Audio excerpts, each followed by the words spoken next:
Hi, everybody. This is a wee bit of alchemy. I'm Rick Barrett. Welcome. Today, I would like to discuss on moving your arm in a way that is fluid and graceful and has internal power. And we're going to combine that with a few other ideas, getting it so that we're into a watery kind of energy, and also exploring the idea of hemispheric synchronization using your physical body. So hemispheric synchronization is an idea that I've been exploring now for, since the late 1980s. And usually I do it with sound. And that's how I got introduced to it. And that's it. It used to be a pretty esoteric thing. Now they're all over YouTube and Spotify, whatever. Anybody who wants to can put on a pair of headphones and use binaural beats to create hemispheric synchronization at different frequencies or a variety of frequencies, and depending on what it is, what effect you're trying to get. The basic idea between hemispheric synchronization is this, that, and we've talked about this before, I'm just going to review. The idea is that the two hemispheres of your brain have different roles in the way you process and experience the world. I'm going to pause. You can pause.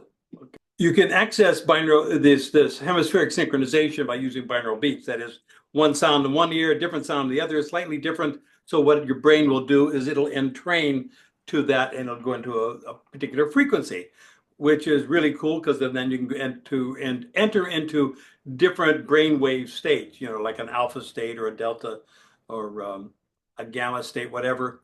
But the most important thing is that it is coordinating the left and right hemispheres of your brain, which don't talk to each other very well. They generally go and the left hemisphere is controls the right side of your body, and it's more of the verbal part, the mathematical part. It's the part that it thinks computationally, and controls speech. So it's a part that we usually associate with our conscious mind. The right side of the brain controls the left side of your body, and that thinks more spatially or in terms of forms and patterns, and it tends to be mute. And so that is, it's not thinking verbally. And so sometimes when people have a paralysis, of the left side of the brain where their verbal centers are shut down, they're unable to communicate these ideas that are popping through their heads. They're seeing patterns, they're seeing, understanding things in a holistic sense, but they're not able to express themselves. So anyway, what we're going to do is use our movements just by bringing out conscious awareness to either the right or the left side. Then we are activating the alternate sides of the brain whenever we're focused on it. And then we bring them together, and then they start to resonate together. They get synchronized. And so communication happens instead of going through this narrow band of nerves that called the corpus callosum. It actually kind of acts like a wireless communication, where you're getting text messages from all over your brain, and you're able to tap into ideas and verbalize concepts that would otherwise, just be outside of your verbal capacity. So that's the game. So we're going to enter into some water energy. We're going to do some hemispheric synchronization, but we're also going to integrate this with the body mechanics of moving our arms in a way that produces chin. That is, we're able to move fluidly, relaxedly, and powerfully, and these movements. The basic idea with the movement is that we're going to initiate with the with the wrist. And so one way of doing it, and I think we've done this exercise before, is just to hold your arm like this, hold your wrist like this, and just allow your let's, in this case is my right hand, my right arm. I'm going to allow it to just hang from this, my totally supported by my left arm. So if I take my left hand away, I'm just going to, it's just going to drop. So I just want this arm to just have that kind of, that level of relaxation, right? It's just dropping down. You do it the left side too. It's like, oh, you just drop it down. That's how much you want support, you want to get there. I actually held it that time. I just want to be able to just allow that to drop, right? So and then you replace that and you say, okay, I'm going to take my hand away, but I'm going to use the minimum amount of force necessary to hold it in position. So I do that, and notice that my wrist is reaching up, my fingers are sort of hanging down. Something interesting happens whenever I take my fingers the other way. So if you are just bring your arm out here like this, you're actually start down below, and you want to raise your hand, but if you extend your fingers as you raise your hand and just reach out as you do that, and just feel the muscular tension that wants to creep into your shoulder as you do that. Now put that down, and this time you're going to reach with your wrist, but let your fingers just hang and reach with your wrist. And notice what happens when you do that. There's much less tension in the shoulder. So whenever we activate this, if we tense up the hand as we're raising the arm, then we naturally want to engage those shoulder muscles. So the process is learning how to reach with the wrist and just let the elbow follow until you get to a certain point, and then you set the elbow, and then you extend out from there. And that's the thumbnail view, the overview on what we're talking about here. So let's stand up and explore. Yeah, let's begin with our three pillars. Begin and sink into the balls of your feet. Feel the weight on the medial line of your foot along the inside, primarily. Still spread around, the weight is still spread throughout the foot, but you're using that as your orientation point. That is the substantial part of the foot. The outside of the foot becomes insubstantial. And so you're going to line up with your knees over those medial lines, and also your hip joints. So whenever you get your knees set over the hip joint, we discussed this last week, knee set over the medial line, then your hip's going to follow. If your knee is out here, then your butt's going to go sideways, and you're going to get jutting butt syndrome. You want to go back and you line that up. So your hip joint, this is it right here. So it's almost to the outside of your leg there. So so we want to get that lined up. So you dropped a plumb bob straight down. Keep it around the inside, the medial line on your foot. So feel that. Reach with the crown of your head, tuck in your chin.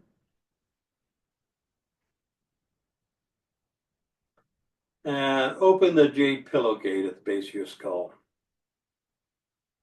Feel yourself sinking down. Your knees are unlocked. Don't bend them too much. Just unlock them. Just able to sink down a little more. And sink into the heels now. And just feel yourself sinking down, getting very yin. You're getting very sung. You continue to reach up with the crown of your head, but everything else is going down. You want to feel those hip joints. You feel your quad and turn, rotating from those hips. So your feeling that turn happening here right at the hip joint. You want the knee to stay set as you turn. So you have this, the knee remains solid and everything kind of pivots around that relationship between the knee and the foot. Point your index fingers and feel the energetic coherence. Feel the tensegrity. You're kind of reaching with your fingers and feel your arms lengthening as you do that. You're relaxing your muscles and you're opening up the joints in your arms and your shoulders.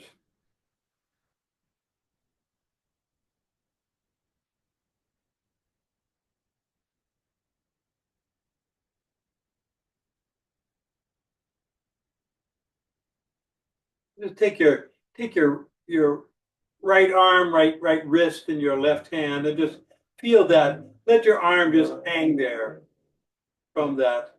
You just kind of get that feeling, then take the hand away and just feel the minimum amount of force necessary to maintain that position.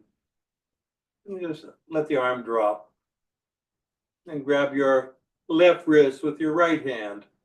Same idea. You want to notice any muscular tension that goes into your arm whenever you do that. And just let that go. Let your elbow just drop. And let that release and let that drop. And so just feel that. So then bring your right wrist up and just keep your elbow down and just relax and use the least amount of effort to just drop that and bring up your left wrist. Reach with your left wrist, your fingers are dangling and just drop that.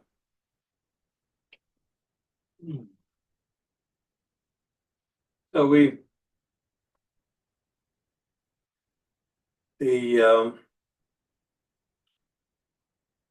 with your right wrist in front of you and keep your elbow down. And just notice that there's a certain point here where if you want to come up any higher than this, it's going to require more parts involved. We want to minimize the amount of effort it takes in that. Just drop that and then bring your wrist up. And if I want to bring my wrist up any higher than this, I'm going to have to do something more. So here I'm just going to reach forward with my elbow, and you're going to find a sweet spot here. That there's a point there where it's like, oh yeah, this feels right. It's just there's the least amount of effort involved. And then bring your elbow down, your wrist down, and bring your wrist up, and reach forward and up.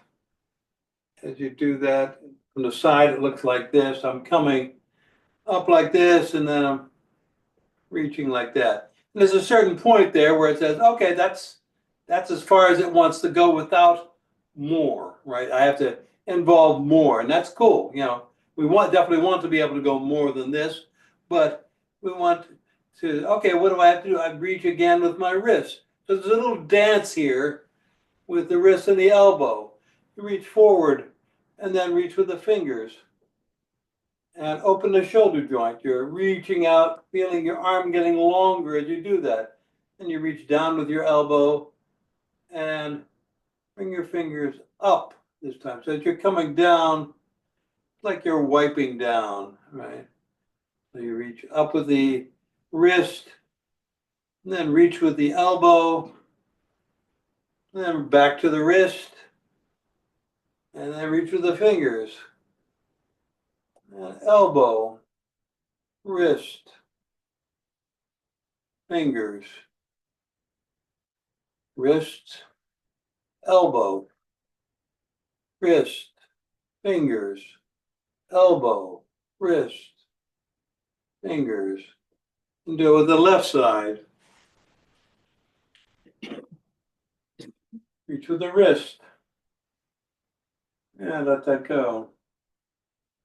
But notice how we're by doing this, we're consciously disengaging the shoulder, right? So this so much of our behavior is dominated by this shoulder first tensing that goes on, which really gets in the way.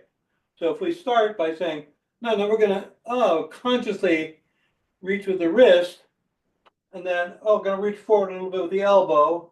I'm gonna reach forward with my wrist again, and then I'm going with the fingers, and the elbow, and then the wrist, and the fingers. The wrist, elbow, wrist, fingers, elbow, wrist, fingers. So we're activating these joints sequentially. So, and just by contrast with your left arm, just make a fist, right? And then just very slowly bring that arm up in front of you, and be very aware of how much effort it takes to bring your arm up that way. And then bring it down and compare that to wrist, elbow, wrist, fingers, elbow, wrist, fingers. And just compare the two there. So we get what we're seeing is that there's a lot less muscular tension involved, and there's a fluidity to this motion. And this is also where we access our Jin. Right? This is where we tap into the internal power of Taijiquan and look really cool doing it. So we're getting this kind of soft, relaxed, flowing kind of movement, but it has a lot more effective power than if I'm just using my muscles in a very stiff and tense way. So we're going to go forward from here and take the right arm and just reach out to the side. You're reaching with the wrist, elbow, wrist, fingers, elbow, wrist, fingers. Left hand, so elbow, wrist, fingers, elbow, wrist, fingers. Right hand, wrist, elbow, wrist, fingers, elbow, wrist, fingers, wrist, elbow, wrist, fingers, elbow, wrist, fingers. Good. So just alternate. Feel that arm coming up, coming down. Feel the left arm floating up and reaching, coming down. So this, as we do this, nice and fluid, very watery kind of energy happening here.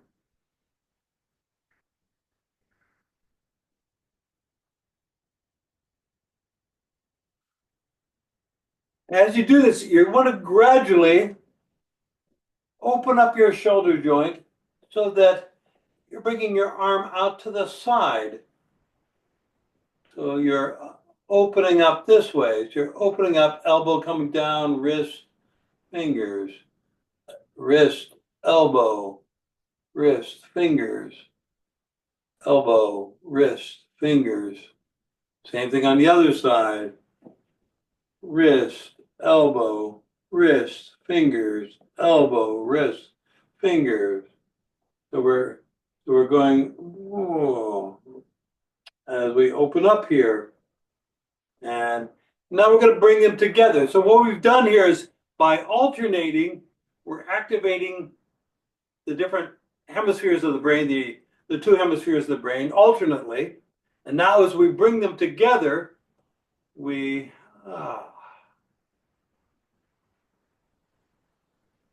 and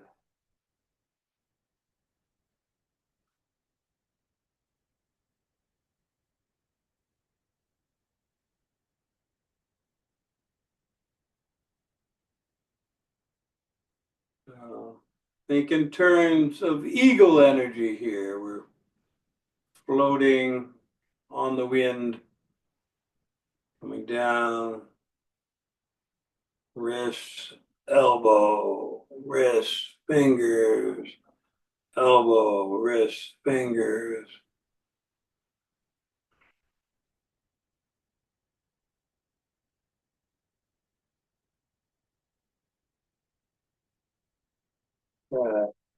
Just hold that position. Just feel into those movements without doing them.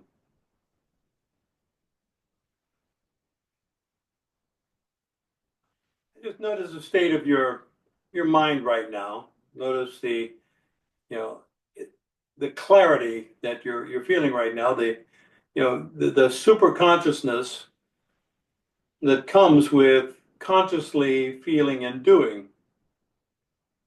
And we're taking the super consciousness to another level by adding in hemispheric synchronization. That is, you're getting your brain to function at a higher level and able to communicate more rapidly within the within the brain itself. There's more internal communication happening there. You're processing. The neurons are firing much more rapidly and smoothly. And what happens, our normal state of awareness, normal state of consciousness is what's called the beta level, and that's usually between like 14 and 28 cycles per second. That's the ordinary thing, ordinary rational mind thinking level. So above that, there is something called gamma, which happens whenever we get into this whole brain state. And this goes up to 100 cycles per second or more. And if you can get it where it's synchronized, so the brain is not just going fast, it's also going at a high level of organization and efficiency, then you're able to access knowingness that is beyond the limits of rational thought. You're into that superconscious state and you're able to know without thinking.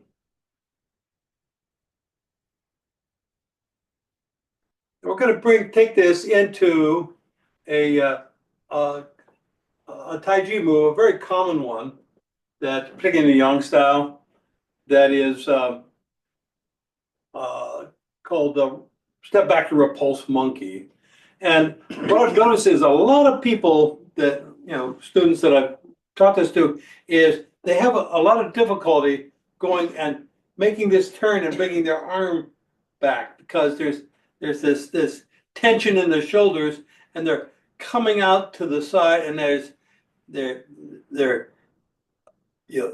whole arm is way too tense in order to be able to make this happen.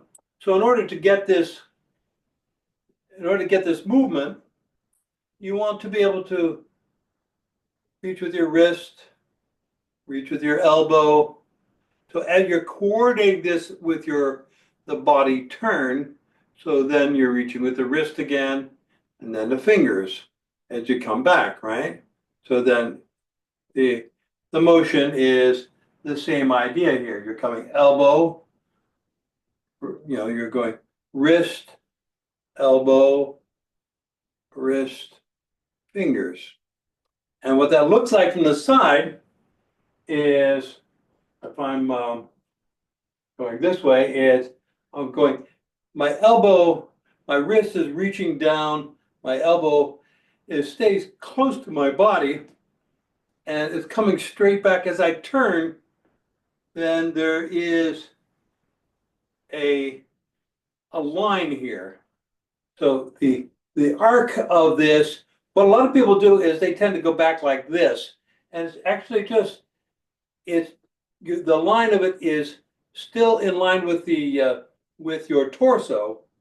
So it's determined by how much you're able to release your claw and turn your body as you're reaching out here, and elbow, wrist coming back.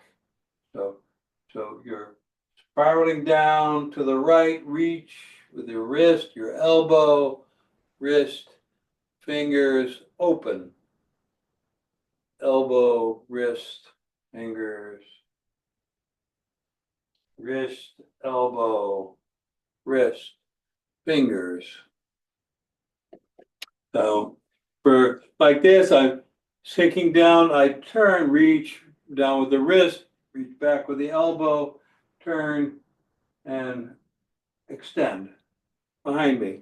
And you don't have to go up pretty high, but for this exercise, you want to really feel that you have this freedom to open up this arm quite long and very open up the chest, open up your shoulder. You know, you can modify it for actually doing your form, but it's there's a nice fluid motion here as we do that. We do the left side as well. So we're here, we think elbow, so wrist, elbow, wrist, fingers, elbow, wrist, fingers. So you're initiating it, drawing the hand down. Now what? We're going to reach back with the elbow. Oh, we reached that point. I have to turn my body, be able to coordinate this, and I reach back with the fingers. And reach down to the elbow, the wrist, and come back. Boom. Now back to the right hand. So actually, so for the left hand, we do it this way. So you can see it's like we're coming back. The elbow, so reaching down with the wrist, keeping the elbow close to your side as you're coming down here. There's a line here, and as your elbow comes back, you are turning your body. You're releasing down and turning back and opening. Elbow, wrist, fingers. Done. Left hand, wrist, elbow, wrist, fingers.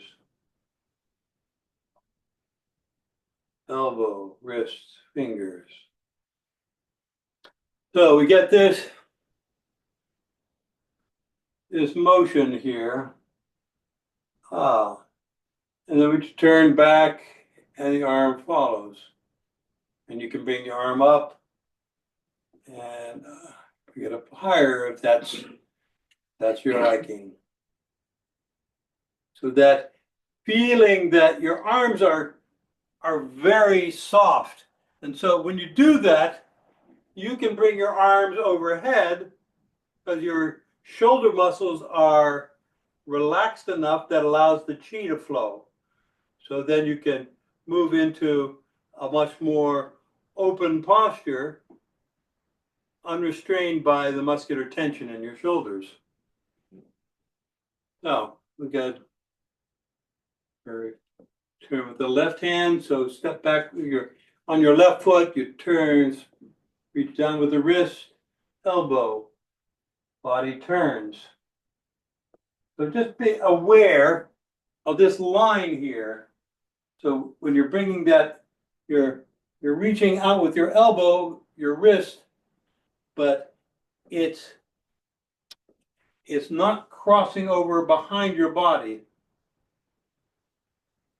And so just do that so you can get the feel of that. So you're coming behind you, and notice what happens to your shoulder muscles whenever you get out, you move your elbow behind your body, right?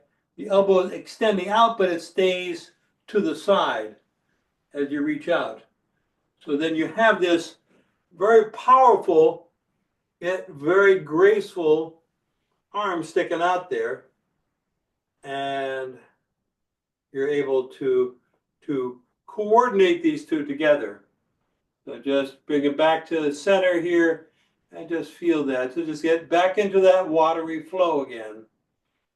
And reach and feel that. Attract the water chi, attract the yin chi as you do this. Breathe.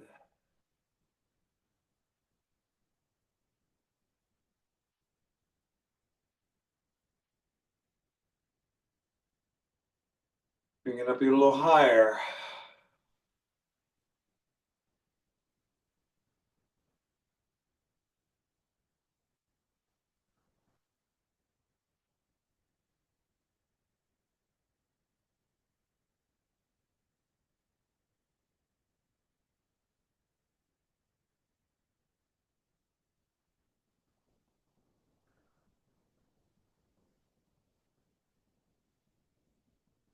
Now do it very slowly. Wrists, elbows,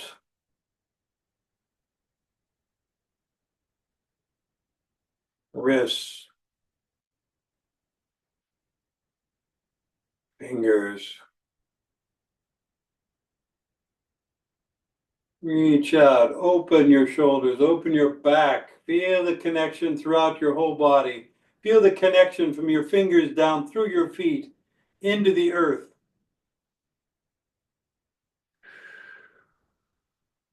Down to your elbows. Come down very slowly.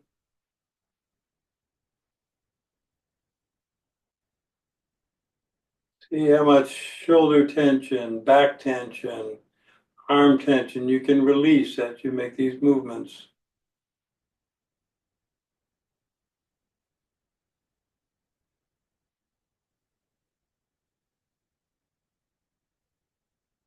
Feel into the energies of those arm movements. Feel them all simultaneously, the potentiality all simultaneously with zero manifestation.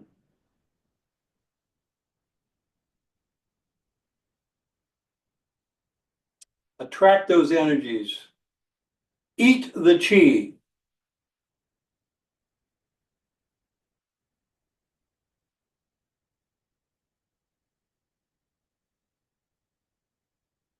We're reaching the end of the winter season in the Chinese calendar. We're getting ready now to very soon move into the wood chi. So we're grabbing a few last minute late night snacks here of water chi to feed the wood chi as it's coming in. Yourself feeling that yin chi and just letting it circulate throughout your body. Filling up whatever needs nourishing by that particular energy.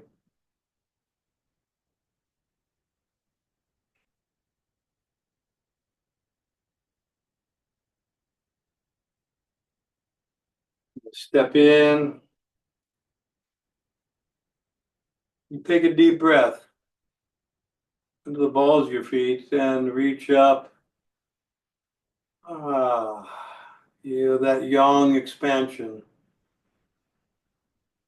And sink into your heels and elbows, wrists, fingers. And disappear the chi.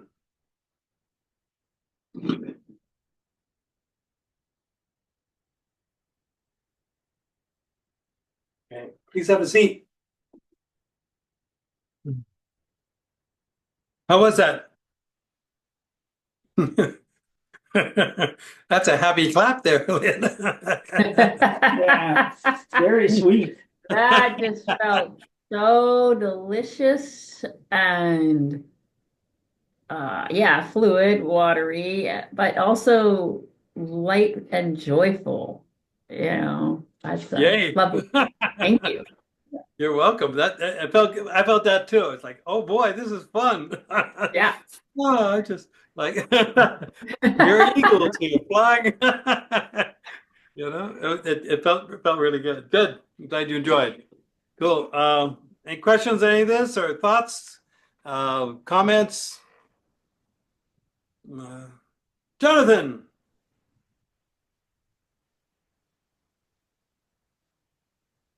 you will have to turn your mute off. It almost seems for me that it's almost impossible for me to move my shoulders without tensing them, and yet it's almost impossible to move my elbows and tense them. In other words, it's like the elbows don't seem to be a source of tension somehow. Maybe that may just be for me, and maybe the wrist too. It's like tensing the wrist doesn't make much sense to me, but trying to move my shoulders without tensing them. So I don't know. What do you make of that? Lynn had something. You had observation there, Lynn?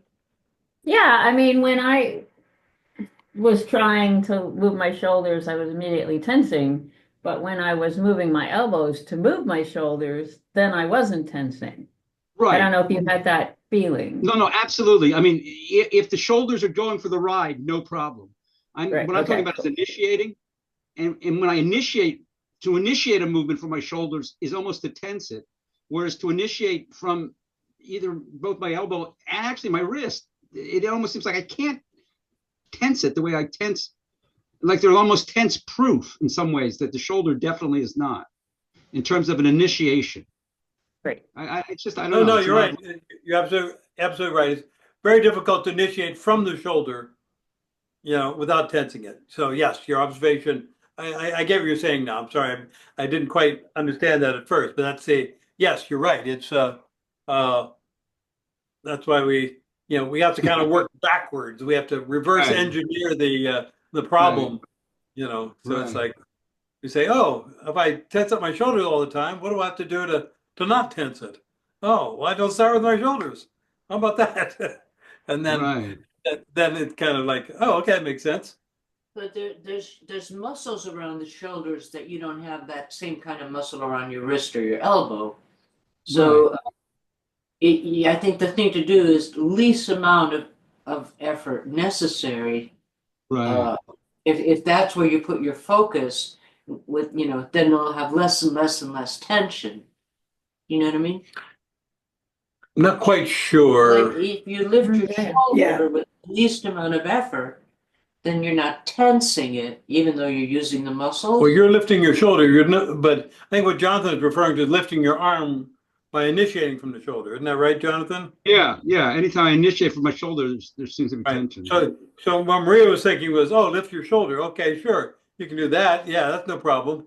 But lifting your arm by initiating from the shoulder. Right. Yeah, that's right. It's just how we're phrasing the problem. So your observation is spot on. So that's the dilemma here. So how do we get there?